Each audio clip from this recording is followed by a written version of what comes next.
Hi, my name is Karu Wang. Anna Jeanette Hughes. Hello, my full name is Suranat Cassidy Pradit. My nickname is Ta. Okay, hi Ta. Thank you for doing this. Okay, first question. Where's home? Um, in the past, that's usually a really easy question to answer, but right now, home is where the heart is, and for me at the moment, that's both Thailand and Canada. My new home is right now in Taipei, Taiwan, but I also am based in Manhattan, so it's hard to say. I don't know, I don't really feel like I have a home. I mean, I grew up in South Korea, but I went to elementary school in Germany and in Texas, and then I moved to Korea, and then I moved to New York to go to college, and this is the longest place I've ever lived, but I wouldn't call it home. Okay. What does homesick feel like for you, and what do you miss? I guess being homesick, maybe like food? I don't know if I like really have the accurate answer for that because I don't really associate anywhere that I've lived as home. Home for me, I guess, could mean like where my parents live, so maybe my mother's visiting. It's always complicated. Okay, let me give you a quick background story. So I grew up in Bangkok, and then in grade 5, my mom got a scholarship to U of T in Toronto. So we moved to Toronto, and I stayed there for the longest time, and then I came back and forth Toronto and Canada. And then before I knew it, I had myself a Canadian family. And so right now Toronto is home and Thailand is also home. What I miss a lot about home, like my homesickness, would be definitely the culture, the people around me, like friends that I grew up with. Because living in New York right now, there's just so much diversity, and I constantly have to be so sensitive to everything. But then, like at home, we'll vibe the same vibe, we'll know exactly what we're talking about, and I think that's what I miss the most.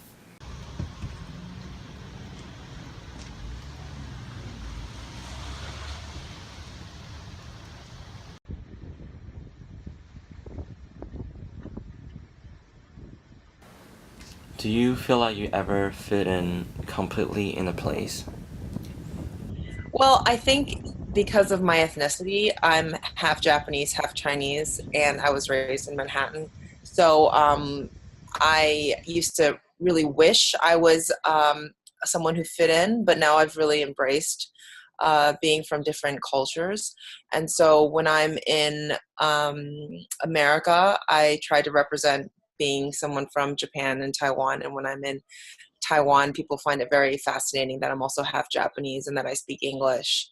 And when I'm in Japan, it's also like for them very cool that I speak English as well. So you really like for me now, I really embrace the difference, and I really wouldn't change it for the world. No. I think growing up in Korea in such like a homogenized culture, they're not really open to like Western people, and it was really hard because even though I can speak the language, other people didn't, and I was often in situations where people were talking about me, and it was just really uncomfortable. The first thing I thought when I moved to America when I was in college was I've never seen so many different types of people. Here, I hang out with a bunch of Asians, but I'm always kind of like token white girl, I guess. Do you associate yourself with any nationality and country? Well, I'm American because I was born here, but I didn't actually live here until I came here for college, so I would call myself American, but I think I associate myself more with being Korean, even though I don't look Korean and I'm not actually Korean at all. Definitely. Well, on the biggest scheme of things, I still think I'm a proud Asian. I represent a lot of things that Asian represent, except the math stereotype part. I hate math. Well, of course, I feel the most strongly connected to Taiwan, Japan, and the U.S. U.S. New York City. I wouldn't say USA, but I would say New York City feels the most like home. But then Japan was a huge part of my childhood, and I guess living in Taiwan now, I am a Taiwan citizenship. I have Taiwan citizenship, but to me, even though I am Taiwanese and my mother was born and raised there, I feel like I'm exploring it at almost not quite as a tourist, but there's a lot of things I don't know about that country, even though I am very much connected to that culture. So.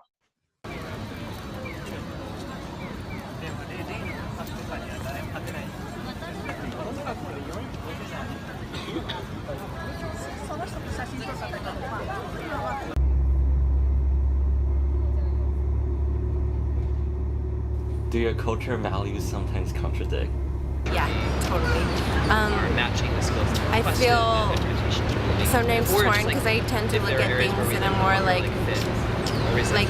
more freedom because I'm American, but then sometimes I try to think, I tend to think like more conservatively as Asian. Yeah, a biggest and most obvious example of that is that Thai people, we have this taboo where we don't talk about, well, you can get in jail, you can get arrested if you say bad things to the monarchy system, if you're like critiquing the royal system, the king, the queen, the prince and the princess, or even religion. You're not supposed to question the monk, the Buddhist teaching, you just have to believe. Of course, there's something really nice about this ultimate faith of having this figure up above somewhere for you to rely on, and I think that's what really defines Thailand as a country a lot. On the other hand, my Canadian family really encouraged me to like question everything. You have to know the answer. You have to like try to understand before you believe. So these really conflict. But I really believe that as a human being, we are capable of having two paradoxical ideas at the same time.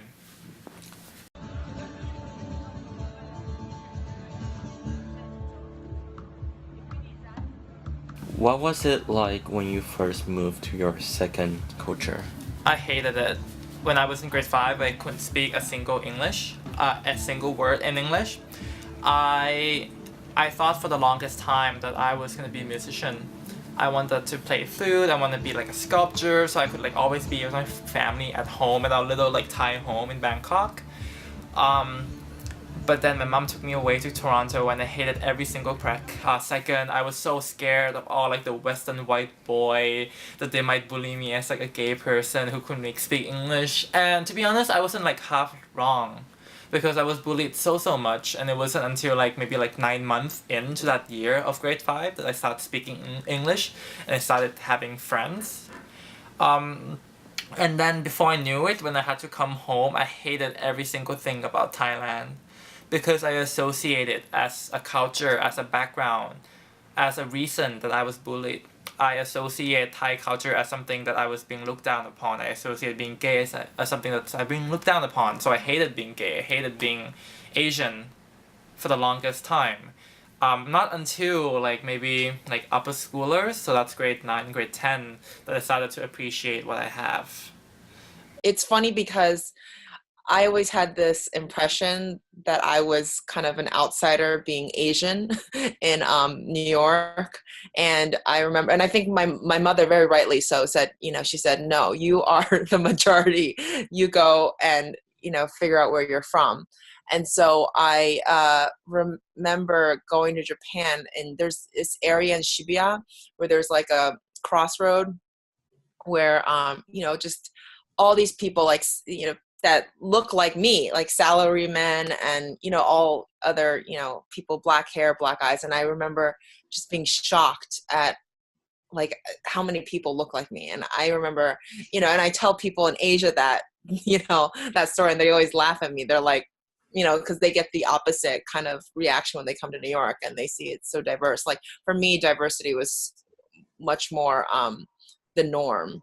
And so, yeah, I remember also this one time I was with a girl who I was walking on the street with a friend of mine, and she was born and raised in Japan. Japan, but she's white. And this Japanese lady came and asked for directions, and I, had no idea how to get there, and let alone my Japanese was not good enough to really respond.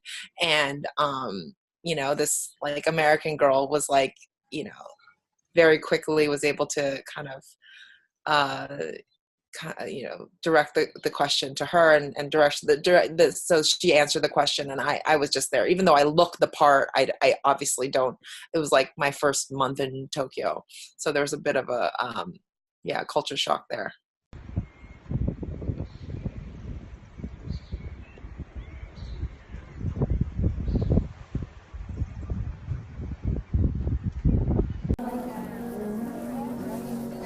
Do you have to act differently when living in a different culture? Yeah, I think so. I think that because I grew up in so many different cultures, I tend to be a little bit more of a malleable personality. Like I change in different scenarios how I act, how I think. I think so. Like, it's funny because I only have one friend, I think, who's actually seen me in all three cultural like contexts. Like my friends, actually, I have one friend who's like actually met me in Japan, met me in Taiwan, and met me in the US, and who also speaks those, has a familiarity with those three cultures. And he says, like, you are so much more feminine when you speak in Japanese. And it was funny because my Japanese friend recently said that too. He's like, I was like, do I seem? It's funny because I can't tell. I mean, I could sort of tell, obviously, but I asked him, like, do I seem different in Japanese? And he's Japanese himself. He's like, oh yeah. I'm like, what do you mean? He's like, oh, you just seem very like a kind of a quiet, reserved Japanese girl. And then when I'm in Chinese, I'm a little more like crazy. And English, I am the most myself.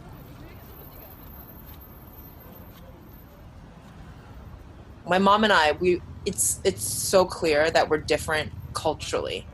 I mean, also genetic. Like, there's certain things that I'm similar with my mom, certain things I'm not, just like with my dad. But then it's a stark difference with my American upbringing and my mother's Taiwanese upbringing makes us very, very different. And I think a lot of our arguments stem from a very fundamental difference in culture.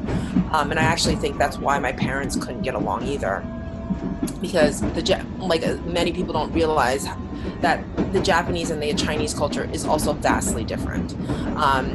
And so it's not more different than like American and Chinese. So I know, like, when I hear kind of the arguments that they've had, it just seems really fascinating to me because it's also a cultural difference.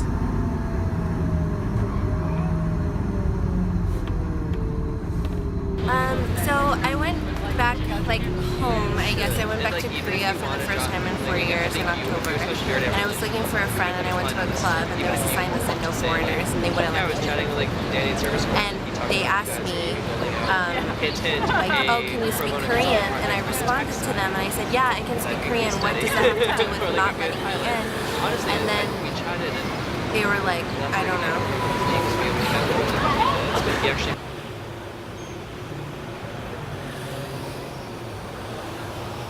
I think the struggle to constantly prove that I'm good at it. In grade 5, I would constantly have to prove as a kid to like blend in with the Canadian culture in the public school. I wanted to like disregard every single thing, disassociating myself of Asian culture just so that I could blend in. Obviously, you can never do that. And the struggle, and then I lost myself the longest time. I was whitewashed, if you may use that term, for like so many years, and I hated everything that Asian culture stand for, as I mentioned before. And before I knew it, I realized that I was just lying to myself. I was just scared to admit who I was, and I was ashamed. Because you know how like Asian people a lot of time would portray in like media as like this really like weak character, or like not the cool one in television, and so I didn't want to like associate myself with that character much. I wanted to like connect back to my Thai culture again, but then I knew that like that wouldn't be 100% as well, so I constantly have to prove myself that I'm also Thai, while also proving myself that I'm also Canadian. And so there's like this like constant need to like prove and be appreciated that makes me so aware of my background and be so aware of who I am as a person. And right now I've come to terms with it, and I respect that I will never have a home, one home. I will never have one home, and the courage it took for me to like accept that I would never be able to like define who I am.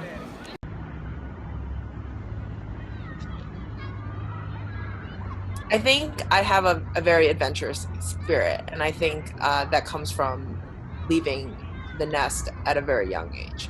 And I would say I have no fear going to any new country, meeting new people. I see people. I see a lot of people who get nervous and they get really wound up, like trying a new food, even having a new experience.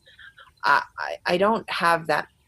I don't have I could tell, like, I don't have a fear that a lot of people have. Like, just doesn't exist.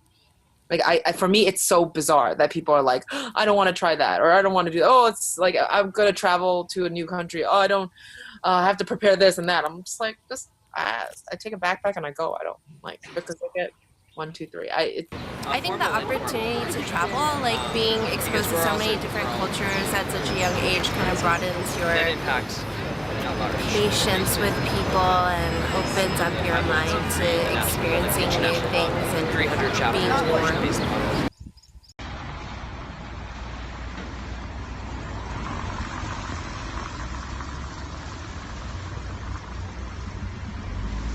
Sometimes I just want to feel belong in a weird way. I just want to have one culture. I think that because I'm ATCK, I have no association with where I'm from. I feel like answering that question, it's the most common question, like, oh, where are you from? I usually don't have an answer for that. It's not knowing where home is. It's like, I sometimes look at people like, who are born and raised and they still live at that same place. And there is something like, it seems very comforting or it's like really knowing where you're from, and sometimes I think like, wow, what would that be like, just,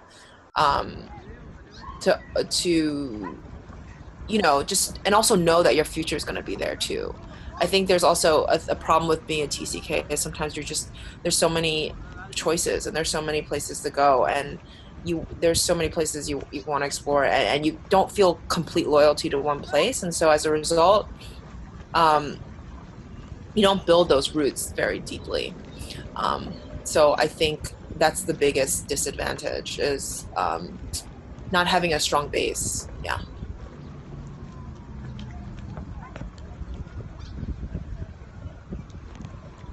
I think I just like, I belong on Earth. Like, that's how I see it. I mean, I'm never gonna be. That's the thing. In America, I'm never American. In Taiwan, I'm never just Taiwanese. In Japan, I'm never Japanese. Like, I'm not just Japanese. Like, there is no place that really fully like identifies me as their own.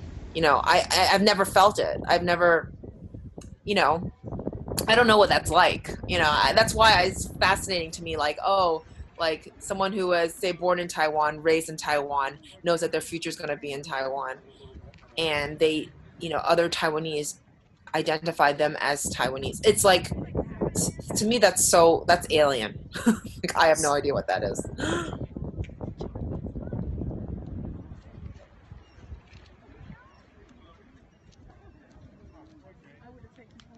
Well, funny you ask, because I was just thinking about that. I really would, all joke aside, raise my kid as a third culture kid. It makes me appreciate my culture and my background and who I am so much more.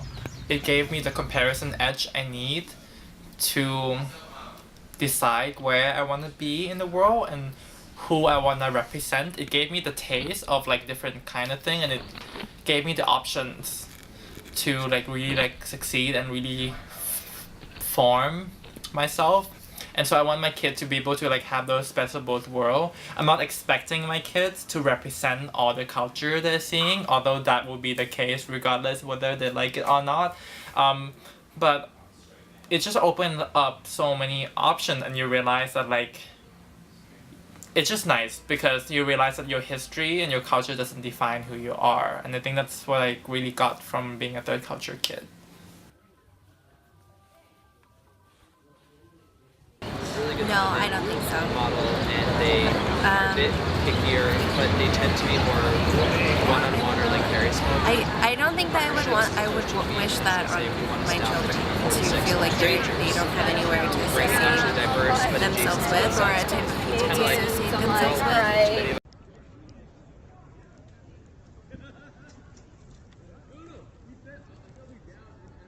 This is how I see it. Like, if say like for like my like kid was studying U.S. history, I would say like let's take a road trip around the U.S. But then if they're gonna like start all of a sudden they took another class saying we're gonna learn like Gothic architecture, I wouldn't say, oh, we're gonna learn Gothic architecture in Mississippi. No, like there's just like it's like restricting yourself to reading one book. I mean, yeah, you could really know that one book at a deep level, and like one book can be like a treasure. You can read the same book over and over again and get something different out of it every single time.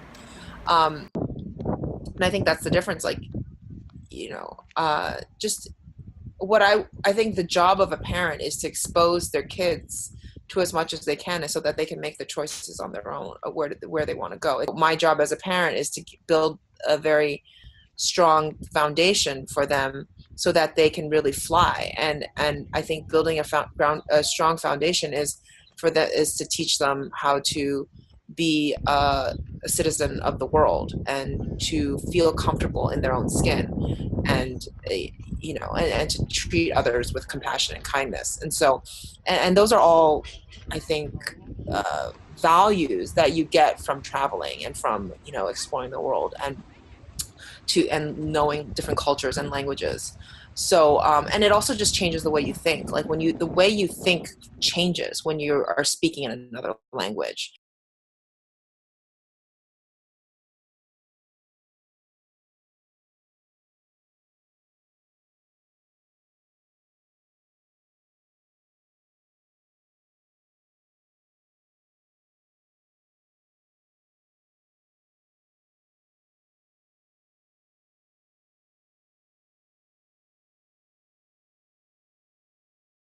To me, I think the biggest gift I got from being a whatever you call a TCK is that I really don't identify like.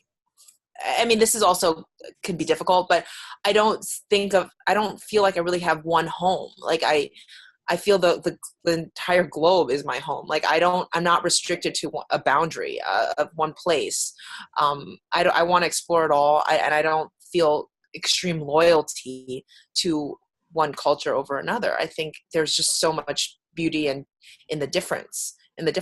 And to say like, oh, I'm and I think that's the biggest thing. Like when you travel, I appreciated when I left America. I appreciated America more. When I left Japan, I appreciated Japan more. It allows you to appreciate even your own culture. That it's like you take a fish out of water, the fish is going to all of a sudden really understand how important water is. Something, and then otherwise they won't even know it's there.